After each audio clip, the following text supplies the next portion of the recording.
Hello, this is Rudy Giuliani, back with Rudy's Common Sense.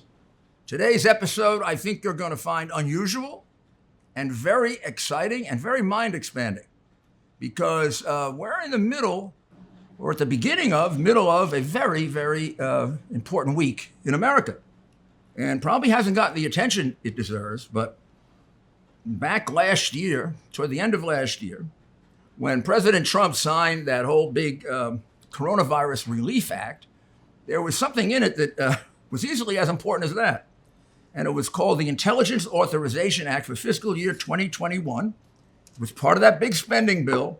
And in it, the Senate Intelligence Committee put a provision that directed a committee to submit a report on what they described as unidentified aerial phenomena, otherwise known to us as UFOs, unidentified flying objects.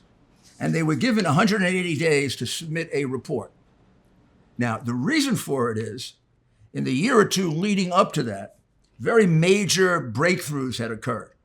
Look, we've been thinking about, looking at, examining sightings of UFOs. Oh, gosh, I mean, Nick, who will be my guest very shortly, can explain this much better than I can. But this could go back centuries and centuries and centuries. But really, starting in about 1947, we got somewhat serious about it. And we've gone up and down with it. We've had serious studies of it, then we rejected it. More serious studies of it, then we rejected it. There are people who accept it completely. There are people who reject it as science fiction, silly. And then there are people who are somewhere between agnostic, leaning either way. In other words, they don't know the answer yet, but they're open to either answer. And that's where I'd like you. That's where I'd like to get you. I'd like to get you right there because that's where I think we really are. But there's a lot to get through here. And many, many sightings. Many of those sightings were faulty. But it's like trying to find the disease that's the needle in the haystack. You throw them all away, you might miss just the one that proves the point that you're looking for. And there have been a number of those that haven't been examined the way they should be. And therefore leaves the question open. So I have the honor of introducing and having explained to us, the American people who are, I think, probably not fully conversant with the real serious nature of this, Nick Pope. Now, Nick was a British government Ministry of Defense employee and a high-level employee, and what his job was to track this whole, at that time, UFO phenomena for the British government. And he did that for quite some time, and he did it really very, very excellently, gained great notice, and I think many people felt he was one of the best at it. And then, from the time he retired, he's been very, very active. First of all, he's a very modest man. When I asked him what he did, he said he's a writer who's interested in UFOs. Well, he's not a writer. He's written 3 major books. He's written 2 novels as well as major books. He's lectured all over the world. He's kept up probably as well as any of the scientists with the developments here. And he has about as strong a knowledge of this as anyone we can talk to. So it's a great honor to talk to Nick. Thank you very much for giving us your time and your expertise on this subject that I think is of great interest to Americans, but on which we probably aren't that well educated. Well, thank you. It's great to have this opportunity to have this conversation, because I think it is a conversation that the American people should be having, because whatever one's views about the true nature of this phenomenon, there's been no getting away from the fact that over the last few years, there's been an escalating situation in our skies and an ongoing series of encounters, particularly between the United States Navy and this phenomenon. And these things have been not just seen by pilots, but tracked on radar and filmed on forward-looking infrared camera. So we've got multiple sources of data here, all corroborating each other. And just to put the icing on the cake, former Director of National Intelligence John Ratcliffe recently revealed that there was satellite imagery of all this too. And that's just one reason why, as you said in the introduction, finally, people in Congress are sitting up and paying attention, rightly so, saying this is a defense and national security issue, and we want some answers. And that's hopefully what we will get.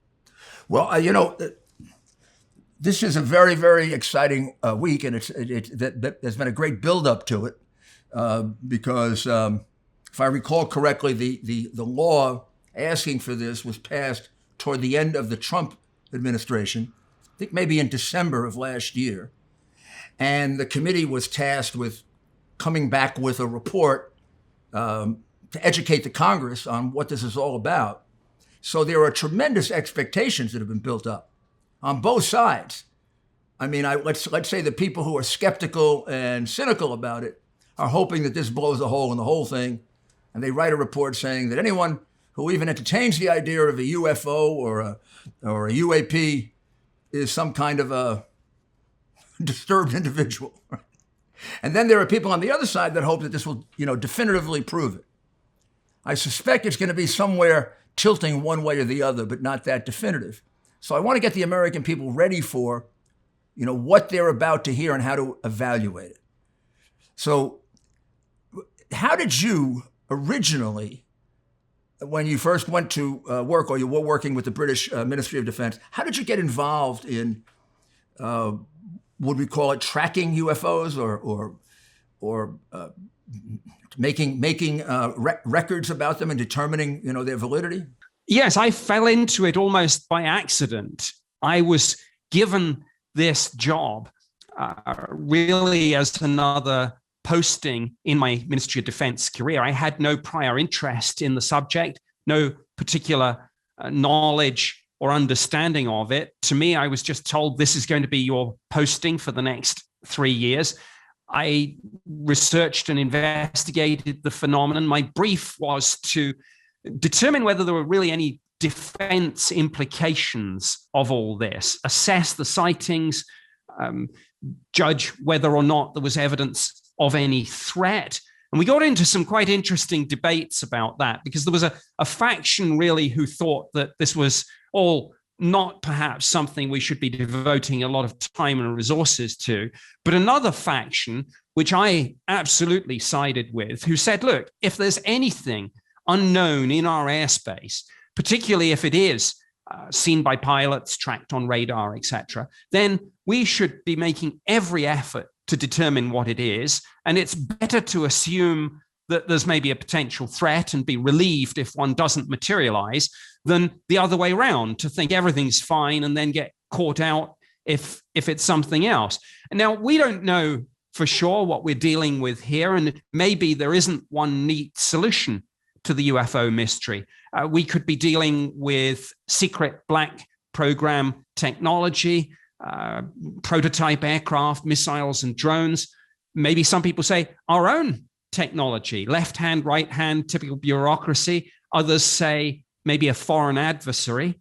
But there are people in government, both in the UK and now in the United States, who are prepared to think maybe, just maybe, this could be something else, something even extraterrestrial. But my understanding is that there's disagreement about this, and that there's going to be there is a little bit of infighting, a struggle for control of the narrative over this report. And there are rumors that it might be delayed. And we know, for example, in the last couple of weeks, the DOD called in their own inspector general to take a look at the handling of this. So all is not well. We will take a short break. Your credit card company found suspicious charges on your card. That's simple identity theft. It's annoying, but they cover it. The type of fraud you really need to worry about is home title theft, a devastating crime that takes you off your home's title. And you're not covered by insurance or most identity theft programs. That's why you need Home Title Lock. Here's how easy it is for cyber criminals to get you. The title documents to our homes are kept online. The thief forges your signature on a quitclaim deed stating you just sold your home, and he's the new owner. Then he borrows money using your home's equity and leaves you in debt. You won't know until late payment or eviction notices arrive. The instant Home Title Lock detects someone tampering with your home's title, they help shut it down. Let's get you protected. Go to HometitleLock.com and register your address to see if you're already a victim. And enter Rudy for 30 free days of protection. That's promo code Rudy at HometitleLock.com. Thank you for returning. So let's give them a little history, and correct me if I'm wrong, because I'm a neophyte and I just get this from the books, and you have real experience with this. But the one I could trace it back to was 1947, when a gentleman named Kenneth Arnold was flying a small plane. He spotted 9 high-speed objects near Mount Rainier in Washington. And he said they look like saucers skipping on water, hence the term flying saucers. And during that period of time in the late 40s, there were a number of, I just mentioned him as an example, there were a number of sightings like this. And we set up commissions to investigate this. Over a period of years, we had Project Sign, Project Grudge, Project Blue Book.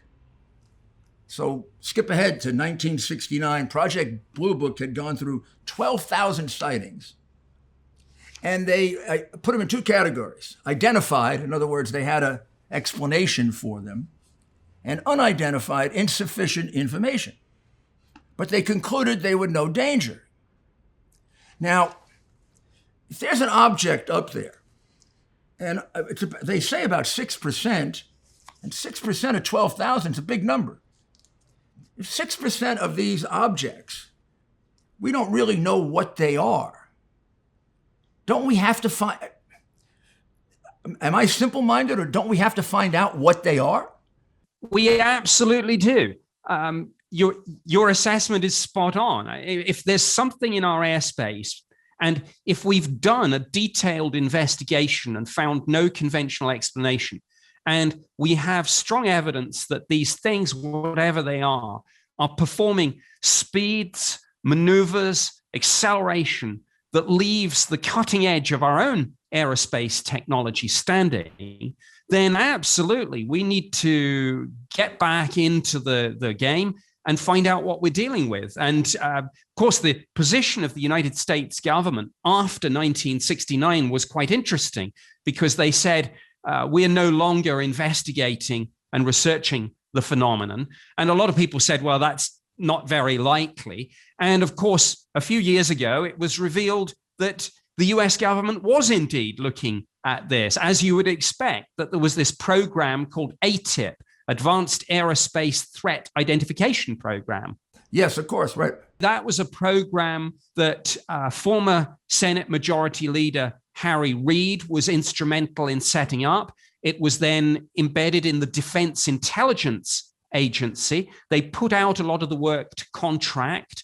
And even to this day, the Pentagon have been flip-flopping somewhat on their line about what this project did. And as recently as a couple of weeks ago, they finally confirmed that, yes, part of what they did was looking at what they call UAP reports. UAP is what we in government call UFOs, and we just rebranded it to unidentified aerial phenomena to get rid of the pop culture baggage that, like you say, people think of sci-fi movies. Well, we wanted them to think of this as a serious defense issue. Well, which it is. I mean, after that first rejection by the Blue Panel Project, there was another panel, the Robertson panel and the Condon report, and roughly they all came out the same way. 80 to 90% of the sightings could be explained, but then there were 10% that couldn't, and they would, without further investigation, determine they weren't a security threat. But the determination is not worth anything because they never really found out what they were. So you could literally say, I look at it, I used to be a prosecutor, And of course, homicide and murder cases are the most compelling. And it's the objective to solve every homicide. So any open homicide is almost like a torture for a good investigator or detective. And when I was the mayor, I would keep them open and I would harass my police department to solve them. Well, that's what I think of these as. These are unresolved, possibly nothing, but possibly very dangerous phenomena. And we don't know the answer to it. Or if we do, we're doing it behind closed doors, secretly, quietly, and it's not inspiring any confidence in the American people. And I don't know which it is. I don't know which one it is. Well, I think it could be a little bit of both. We know that in the run-up to this report from DNI to Congress, that some people, both in the Senate and in the House, on the intelligence committees and the armed services committees, there have already been some classified briefings. And by all accounts, whatever the people were told, they've come out of those briefings quite tight-lipped, but also concerned enough to ask for, to demand this report that we're now going to get. And people should remember that whatever we're dealing with here, these things have been operating in close proximity to F-18 Super Hornets, and the men and women who fly those things don't impress easily. But one of the pilots said, I don't know what it was, but I want to fly one. And of course, flying very, very close to some of our aircraft carriers. And these are multi-billion-dollar assets. We ought to be concerned if something unknown with a technology apparently beyond the cutting edge of ours is operating so close to these strategic assets. We'll be right back. I accomplished a lot in 2020 exposing the truth, establishing the relationship with you, working tirelessly for America.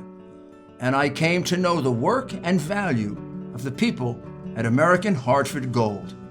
You see, you buy gold not only for what you know, but you buy gold for what you don't know. American Hartford Gold is the company you can trust when it comes to buying gold. They sell physical gold and silver delivered right to your door or inside of your IRA. In the precious metals industry, they are the highest rated firm in our country with an A+ from the Better Business Bureau and thousands of satisfied clients. Give them a call and tell them Rudy sent you. And be sure to ask them what I bought. And if you call them right now, they will give you up to $1,500 of free silver on your first order. Folks, these are uncertain times. The one thing you can count on to protect what you have worked so hard for is physical gold and silver. So don't wait. Call them now. Call 833-GOLD-777. That's 833-GOLD-777. Or text Rudy to 65532. Again, that's 833-GOLD-777. Or text Rudy to 65532. Let's return to our discussion with Nick. Now, in the middle of all this, in 2009, one of our satellites, Kepler, discovered that there were thousands and thousands of planets that we really hadn't paid attention to before, and that a number of them, 20 or so, because of their ability to contain liquid water on the surface, could have something akin to human life. They didn't say they did, but that they could have human life. So that gets into another issue that maybe complicates this, which is in this vast universe that we still don't really understand and haven't mapped, is there the strong possibility that there is other forms of life akin to human life? I'm sure there is. And it seems that hardly a week goes by without some new scientific discovery that enables us to see out farther into the universe, discover more about it. And the more we look, the more we discover perhaps that maybe there's nothing particularly special about us. We we are on a rocky terrestrial planet that orbits a fairly ordinary star. And what happened here may have happened many, many times out there in the universe. And we may be in a crowded cosmos. And it's interesting to speculate that any intelligent civilization out there would probably be driven by the same thirst for knowledge, curiosity, desire to see what's out there. You know, where am I and what am I part of is almost an eternal, innate human question the moment a person becomes able to get beyond the necessities of life. I mean, why am I here? What's my purpose?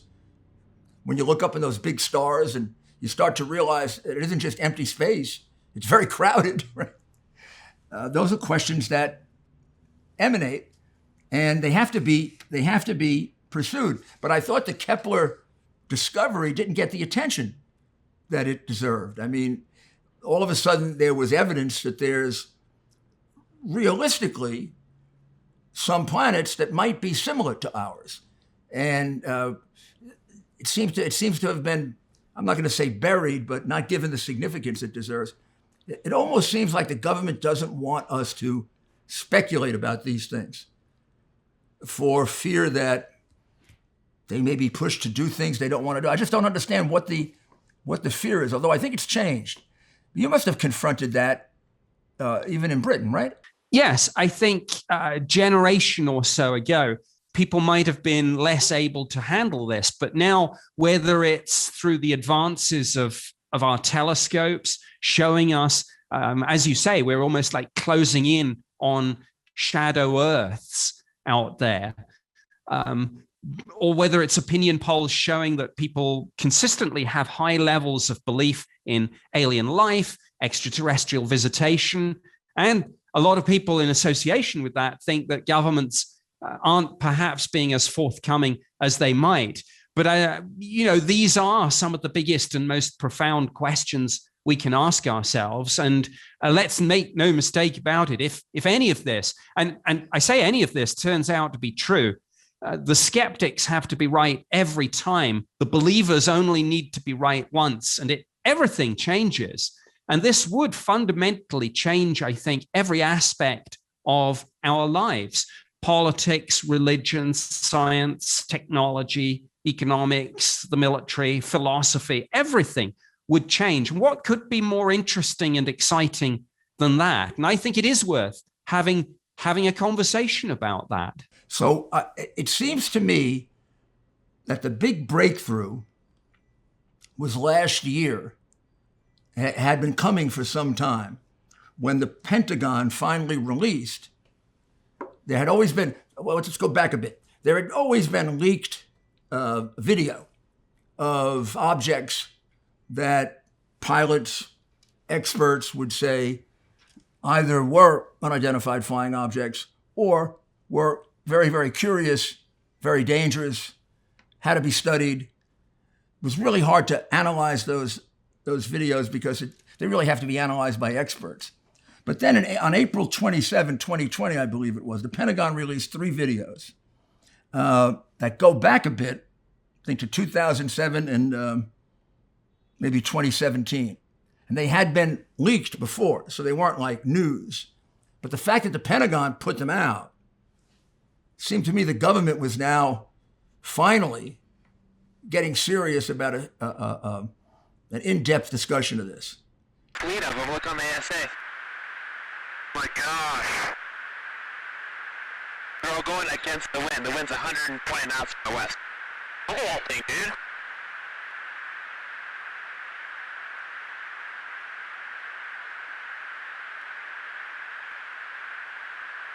That's not our LNS though, is it? It's not. That is the LNS, dude.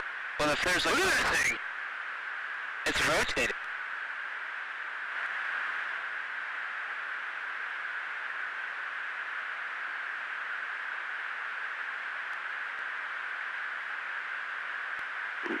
Nickel 6-1 Tango, Roger, over.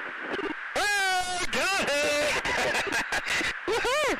Roger, there's troubleshooting. Did you box moving target? No, I took an auto track. Oh, okay. Oh my gosh, dude. Wow, look at it fly!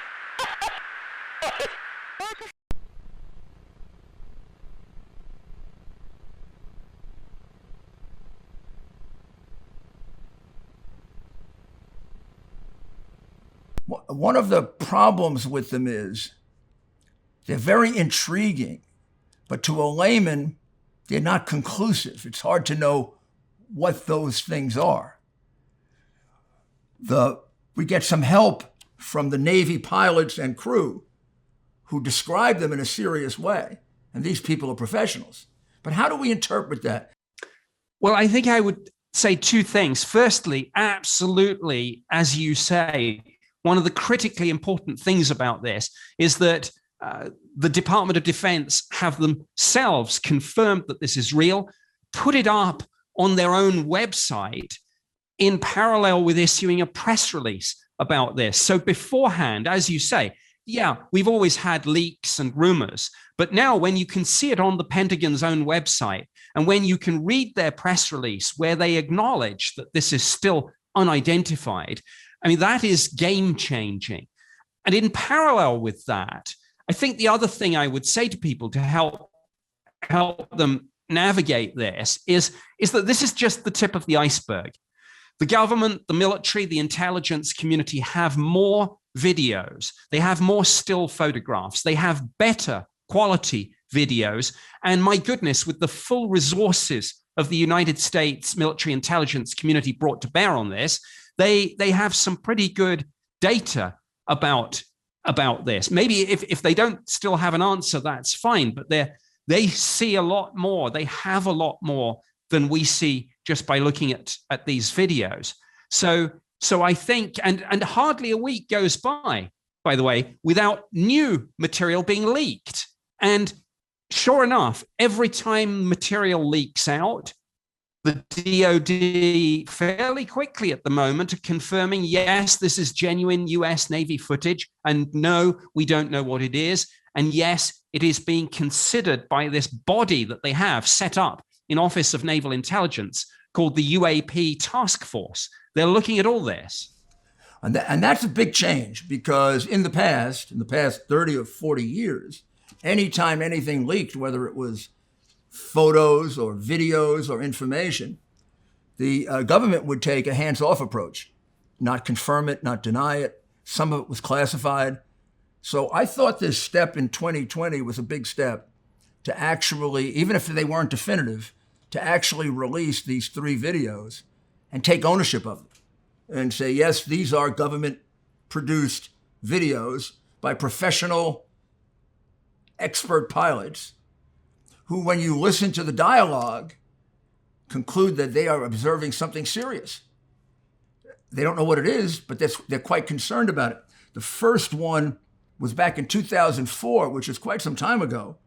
It was supposedly 100 miles out over the Pacific, and 2 Navy pilots saw an oblong object hovering above the water. It was flying at incredibly high rates of speed, and then they tried to follow it, and it disappeared.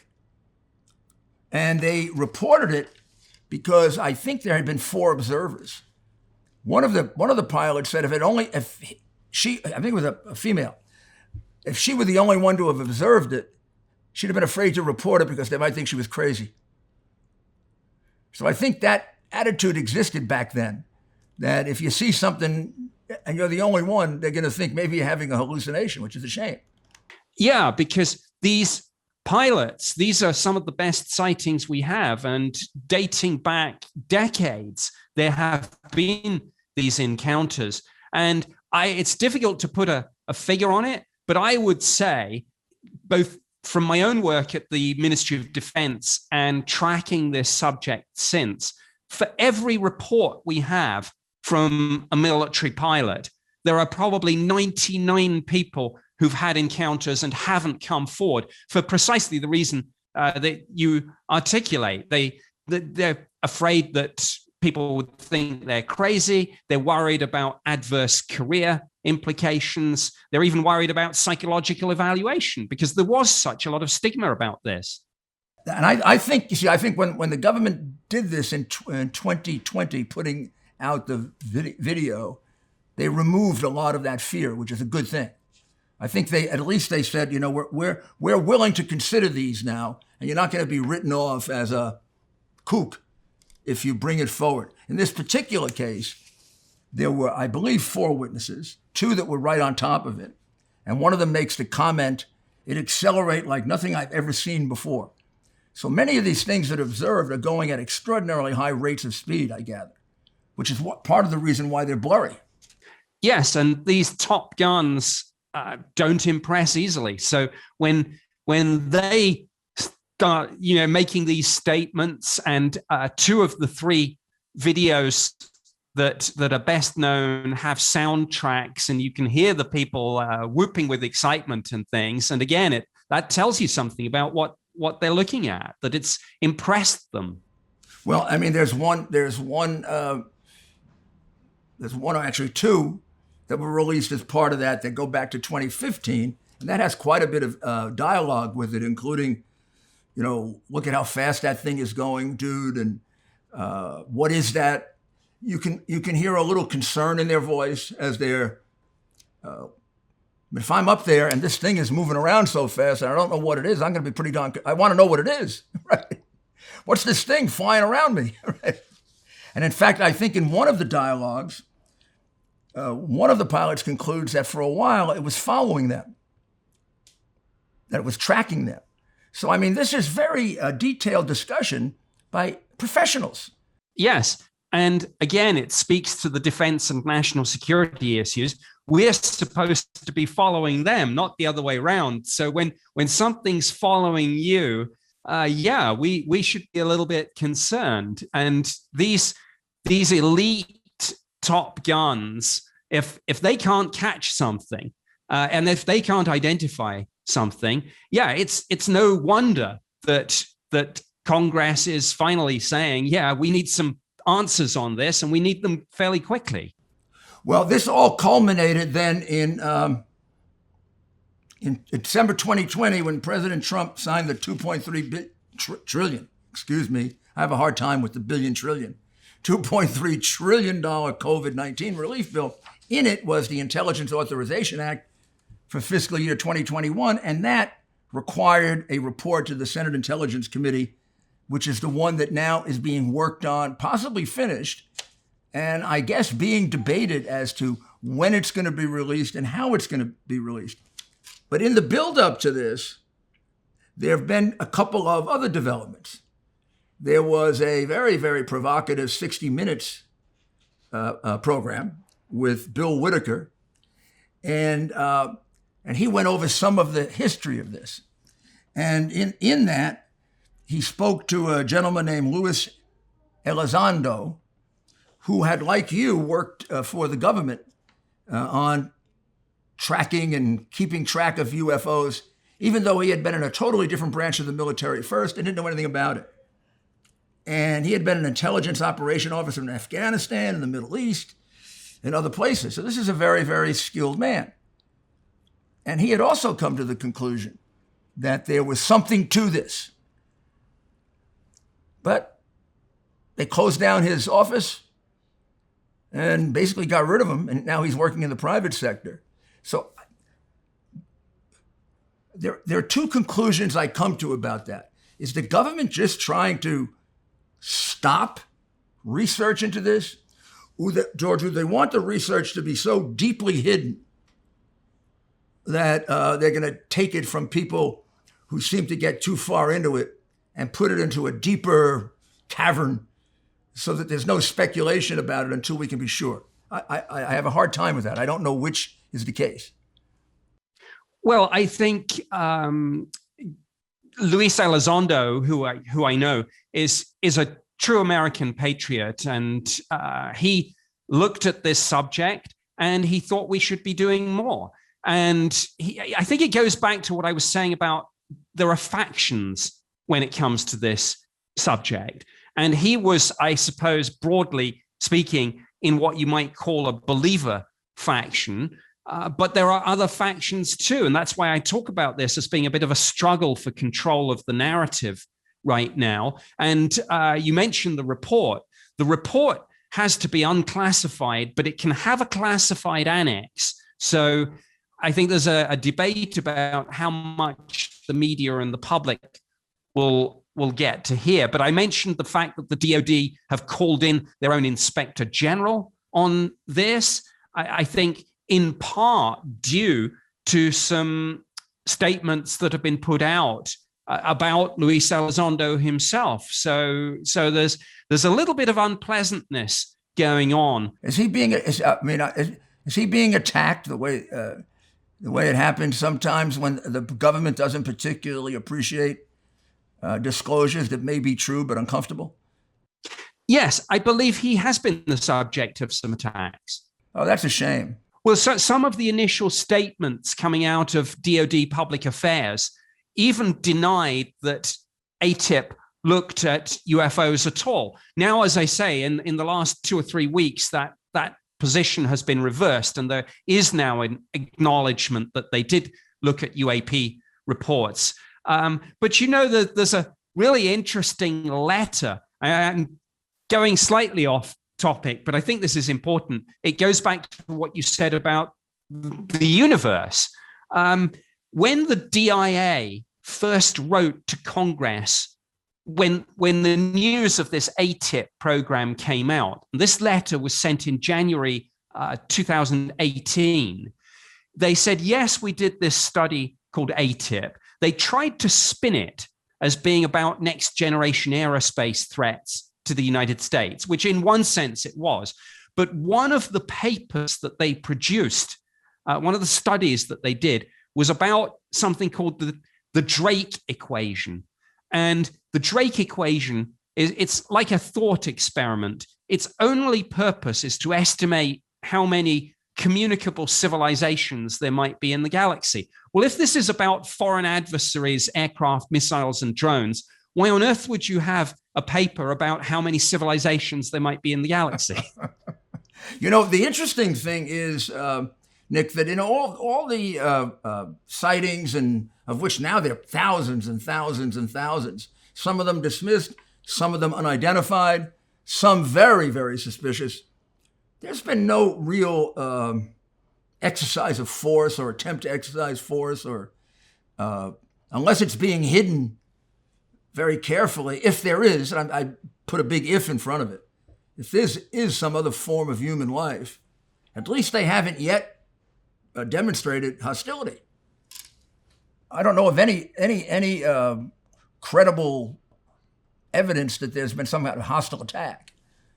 No, and that is absolutely a hopeful sign in all of this, whatever we're dealing with. But, you know, it's like the analogy that's sometimes used is that situation is rather like when certain nations fly into US airspace to test our resolve.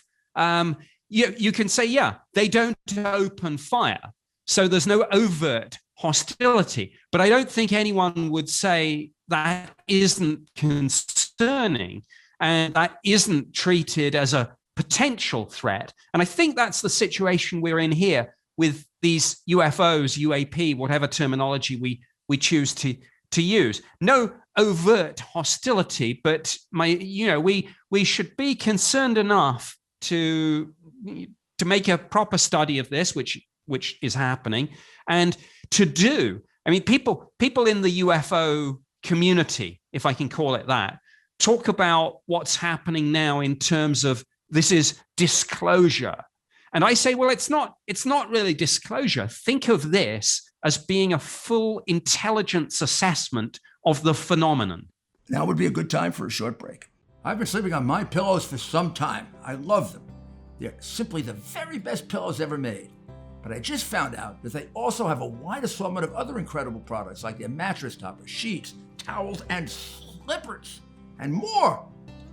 Listeners have helped build MyPillow into the incredible company it is today, and Mike Lindell wants to give back to all of you. Pick some pillows or pick several of the other great products, and you can get super discounts on MyPillow products by going to mypillow.com, promo code Rudy, or call 1-800-725-7759, promo code Rudy right now. and see each of the specially priced items, including those in the radio listener special square. You're going to see rotational offers up to 66% off on products like the pillows, mattress topper, and geyser sheets, but also new products like their slippers, weighted blankets, robes, and waffle blankets. All My Pillow products come with a 60-day money-back guarantee. Enter promo code Rudy for these new great specials. That's mypillow.com, promo code Rudy. Thank you for returning. It was very interesting what you told us about Mr. Elizondo, because I'm sure over the next couple of weeks he's going to become an important figure, as you are and a number of other people, and their credibility becomes important. Mr. Elizondo, as far as I can tell, had a perfectly credible record serving this country. And the questions he ended up with during that 60-minute piece seemed to me to be almost self-evident. Basically, we have to answer, what is it? What are its intentions? And what are its capabilities? I mean, this almost seems just the obvious. You see something that our pilots, the people who are trained to observe and to protect us, they see something that concerns them. It's moving at a very high speed, and it seems to have a great deal of capacity, but they don't know what it is. Of course, there has to be an obligation to the security of the United States to find out what it is. I am hopeful that we discharge that obligation very secretly, but I think it would be far better, both for people's confidence in government and maybe even in the quicker development of the science, because more people get involved, if we did it somewhat more openly. I mean, it's not a big secret any longer. So I don't know what the government thinks it's guarding, and hopefully this move in 2021 in December, when the law was passed, being pushed by a number of bipartisan senators, by former senators, and also Senator Rubio has been very active in this. Hopefully there's going to be a new way of looking at this. So I'm going to ask you to do something, and maybe you're uncomfortable, tell me if you are, but since we're going to have to evaluate a lot of people over the next couple of weeks, you and Mr. Elizondo have the benefit of having a strong government background, which gives you a great deal of credibility. And you both express yourself in rational, reasonable ways. Tell me a little about, is it Lisa Keene, who is very active in this and has been writing about it for quite some time? I know she's related to former governor of New Jersey, who was quite a great governor and the head of the 9/11 Commission, and a friend of mine. But I'm wondering about her work. How knowledgeable is she, and how balanced is she in her outlook on this? Because I think that becomes very important. Yeah, I know Leslie Kean very well, and she... Is it Leslie? I'm sorry, Leslie Kean. She is, she's, as you say, very well connected politically, but an investigative journalist and author of considerable accomplishment. She was one of the three people who wrote the big story in the New York Times in December 2017 that first revealed the existence of the Pentagon's ATIP program, and in parallel with that, some of these US Navy videos. So she has played a big part in this story. She is very well connected with a number of former government, military, intelligence community personnel, pilots, and has written up a lot of their stories. And Leslie is one of the people whose journalism has, I think, most helped transition this subject out of the fringe and into the mainstream, under the spotlight where it belongs. Yeah, it seems to me that way, but I wanted to hear that from you because you know a lot more about this than I do. Also, the 60 Minutes piece, it dealt with Luis in part, but it also dealt with a lieutenant named Ryan Graves. And he was a Top Gun pilot. So, I mean, he's one of our elite pilots. He was accompanied by a female pilot and officer who was along on that trip. And he said that they made an observation off the coast of Jacksonville, Florida in 2015. And they then played it. and the audio is compelling. The audio from the crew is, look at that thing, it's rotating. My gosh, they're all going against the wind. The wind is 120 knots to the west. Look at that thing, dude. Fleet of them, look on the ASA. My gosh. They're all going against the wind. The wind's 120 knots to the west. Look at that thing, dude.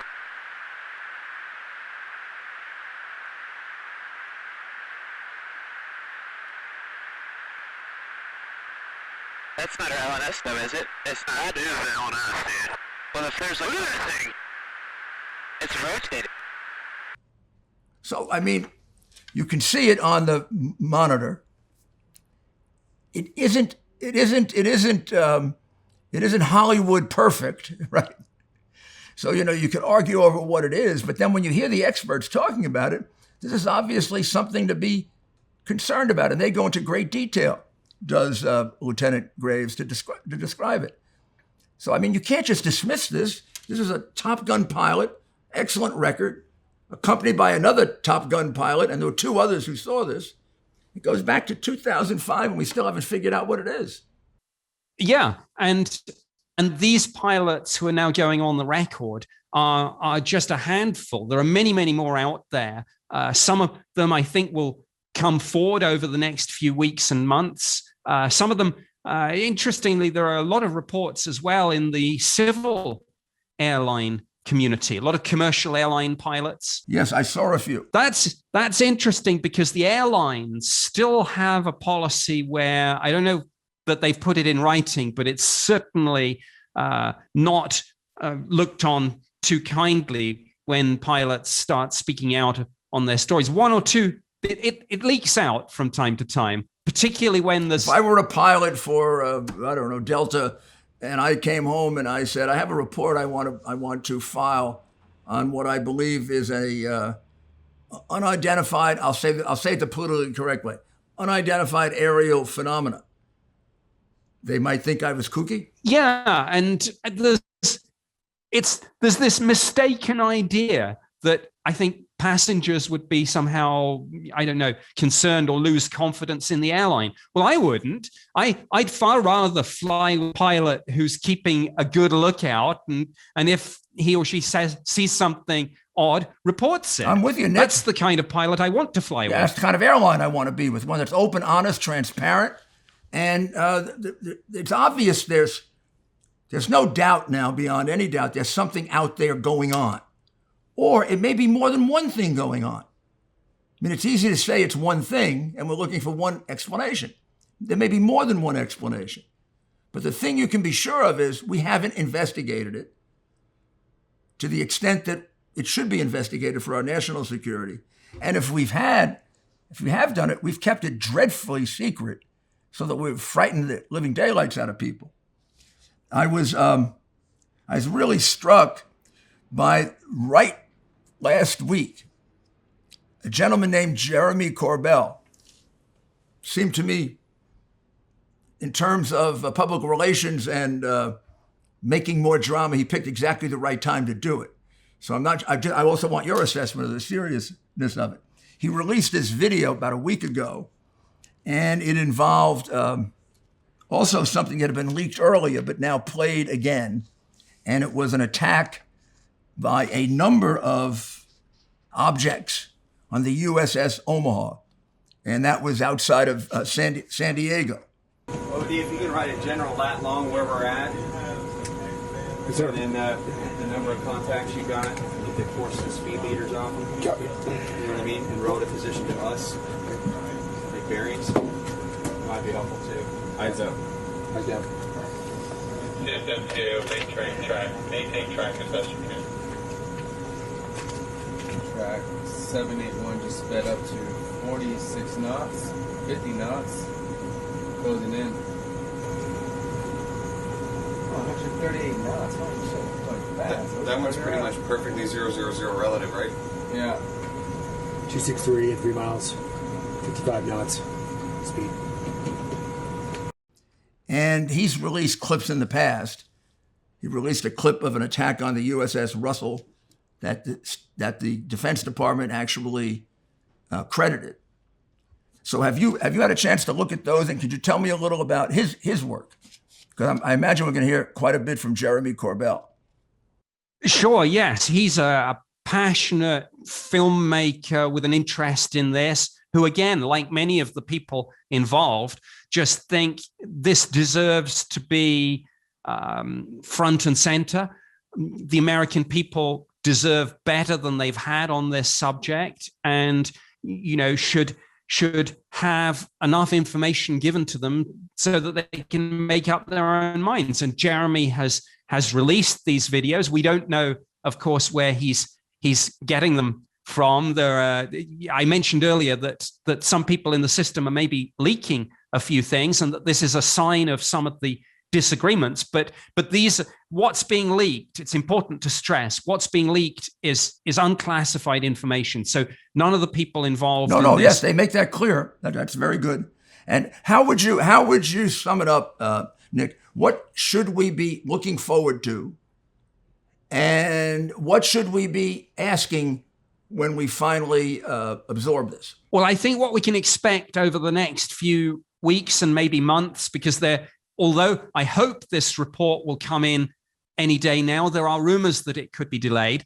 But what I think we will see increasingly, we will see further leaks of photographs, videos, and documents. We will see some new witnesses, I think, come forward, whether they are military personnel who've encountered these things or intelligence community personnel who've had some involvement in some of the programs that have been set up to research and investigate that. So I think we're going to see a lot of that. And when we do finally get this report, as I say, we may not get as much as we hope or expect because it's going to be unclassified, but we should press hard for some more information, more details about what might be in that classified annex. And if there's a way, without divulging classified information, of at least leveling with the American people and saying, look, this is kind of what we're dealing with. I mean, even if they don't have a definitive answer, if they haven't ruled out the extraterrestrial hypothesis, let's be honest enough and let's say so. Because if it turns out that skeptical bureaucrats just ignored this and debunked it and denied it just because of their own personal belief system, then I think there needs to be a reckoning and accounting for that. Well, I would be very surprised and I would be very disappointed if they came to a definitive conclusion, a negative definitive conclusion, because even from the evidence available, it would be impossible to do that. It might also be impossible to come to an entirely positive conclusion as to exactly what this is. But I think the only scientific result can be that this is a working hypothesis that has to be examined. And whatever we have, they should now tell us how far along have we come in that process and what else needs to be done to finally answer it. We can't have this unanswered forever. It's way too much of a danger to our national security and even to the growth of our knowledge. Don't you think so? I completely agree. And even if, as you say, they don't come up with a definitive explanation, and at the end of the day, the answer is, well, it could be this, it could be that. Some might be caused by X, others by Y. I think what we need going forward is firstly a realization that these encounters haven't stopped. I mean, this is an ongoing series of incursions into United States airspace and sometimes into restricted military areas. And we need going forward a commitment that never again will someone's skeptical mindset cause a potential defense and national security threat to be ignored. So we need an ongoing commitment to properly investigate each and every one of these sightings. Well, Nick, I really appreciate giving us so much time and so much insight into what I think will be somewhat confusing, but very, very interesting for the American people, and something that we have to pay very close attention to. And I think you've given us now a kind of roadmap to how we can understand this better. And I hope we can call on you in the future as this plays itself out. It's been enormously helpful, and congratulations on your work, Nick. I think it's groundbreaking. Thank you very much. I think this was an interesting and important conversation, and absolutely, I'm happy to come back and have another discussion when there's more to report on all this. Thank you, Nick, and stay healthy and keep at it. You too. Thank you very much. Well, now that we've heard that interesting analysis by Nick, I think by in the nature of sort of an appendix, just so we know what we're talking about, although we've seen some of this footage before, let me very briefly go through a couple of these examples, because if we slow them down just a little bit, just a little bit, maybe we can analyze them a little bit better and make our own conclusions. The first one that we're going to use as an example is the group of three that were released, I believe it was on April 27, 2020 by the Pentagon. Fleet of them, look on the ASA. My gosh. They're all going against the wind. The wind's 120 knots from the west. Look at that thing, dude.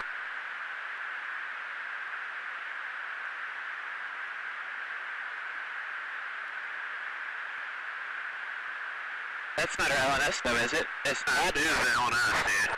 Well, if there's like... Look at that thing. It's rotating.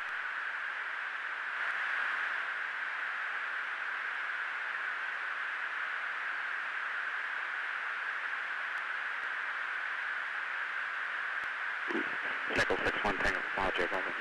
Oh, got it! Woohoo! Roger, there's troubleshooting. Did you box moving target? No, I took an auto track. Oh, okay. Oh my gosh, dude. Wow, look at that, man. Look at it fly.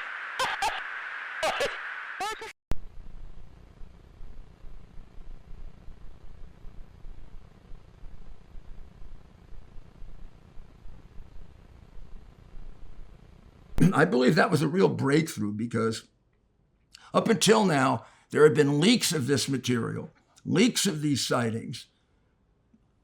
There had been off-the-record verification of them, but the government never put itself forward and said, this is Navy footage, which, after all, makes a very big difference. We're not talking about some layman who might not know what they're looking at. We're talking about some of the most skilled people we have in the world that can identify airplanes and aerial objects and weapons. And the release on April 27, 2020 was not of new material. It was of material that had been leaked. One goes back to 2004, and it shows an incident over the Pacific about 100 miles out, and two Navy pilots found an oblong object hovering above the water, and it was moving at a very, very fast rate of speed. And I believe there was a point at which they even believed that it might have been following them or attempting to follow them. And then they followed it, and it accelerated like nothing I've ever seen before, one of them said. And then it just flew away quickly. They picked it up for a short period of time, and then it just disappeared. And they, because there were a group of them, they felt comfortable reporting it. Had it been only one of them, they said they would not have felt comfortable reporting it because they were afraid they'd be classified as, should I say kook? But they were quite certain at what they'd seen. And although the video, to our eye, because we're not experts, certainly isn't conclusive, it also isn't conclusive in the direction of nothing happened. There's something there, and it's something that's moving very, very fast. You have to jump forward then to 2015, but they were released all at the same time in 2020, where we have two videos now. And these two videos are of similar situations. And they are accompanied by dialogue describing objects moving quickly through the sky. And then one of them really concerns the observers because it seems to be spinning. And the capacity to do that is something that the Navy pilots were concerned that this is some very high-level form of aeronautics that is either available to one of our adversaries, one of our friends, or possibly, although they haven't jumped to this conclusion, something beyond what we know about, extraterrestrial, I guess we'd have to say. So this was a historic point, really, that the Pentagon finally did this after years and years of going back and forth, serious investigations. Then it's crazy, serious investigation. Then it's just kooks. I mean, the reality is the reports that came to the Pentagon do involve a lot of material that's fanciful. But you can't just throw it all out, because then it involves some material like this, which comes from very serious people and leaves open very serious questions. To this day, we don't know what these Navy pilots observed. And we have to know. So in December 2020, President Trump signed the law that will require a report on this. That's the report that we're awaiting right now. There's been a lot of speculation about, in both directions, that it's going to be very, very illuminating, and it's going to show the nature of this problem in some detail. And then on the other side, those who believe it's going to reject all of this. But in any event, we'll be dealing with it pretty quickly. Since the time of the mandate for the report, there have been a few developments. The 60 Minutes piece, worth your reviewing before it comes out. It was an excellent and very, very balanced presentation, both in the interviewing of Mr. Alonso, who we talked to Nick about, who almost seems like an American version of Nick, a guy who was involved in other areas of the military, had nothing to do with UFOs, gets put into it, starts tracking them, and then becomes concerned that they're not followed up, that this phenomena is there, it's being reported by credible people. From the video, it leaves open that it is something or might not be something dangerous. So I think we've hopefully helped you get a overview of what we're going to face, what we're going to look at. I hope this is going to help you to not just reject it as science fiction or accept it, because I don't think we're at the point where we certainly are not at the point where we can reject this. It would be highly, highly irresponsible and really arrogant to do that. Arrogant in the sense that we just think we know everything about everything. There can't be something we don't fully understand. We can't reject it also because there are unexplained, dangerous phenomena that have to be explained for the benefit of our national security. And finally, we can't close the book on this because we don't want to relive Columbus and Galileo, and where in front of us is an explanation of what the universe is really like. And because the human mind sometimes can't work as fast as the more brilliant human minds, we rejected and even penalized them, which it seems we have done with Luis and some other people. So I hope this is a new day for examining this phenomena and being able to learn what it is. And I'm going to give you a suspicion that it will be more than one explanation.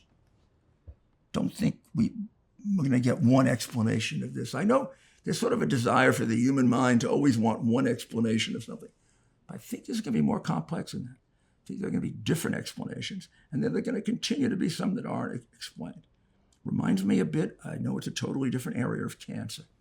There is no one answer to cancer. And as soon as we realized that, we became much more effective in both curing and slowing down and offering more answers to cancer. I think if we take a more serious and scientific approach to this, we can get very, very far because we have a lot of raw material. And I look forward to this, and I congratulate President Trump for signing this and also indicating that he's interested in seeing how this comes out. I want to congratulate President Obama, who also made statements saying that this has to be examined.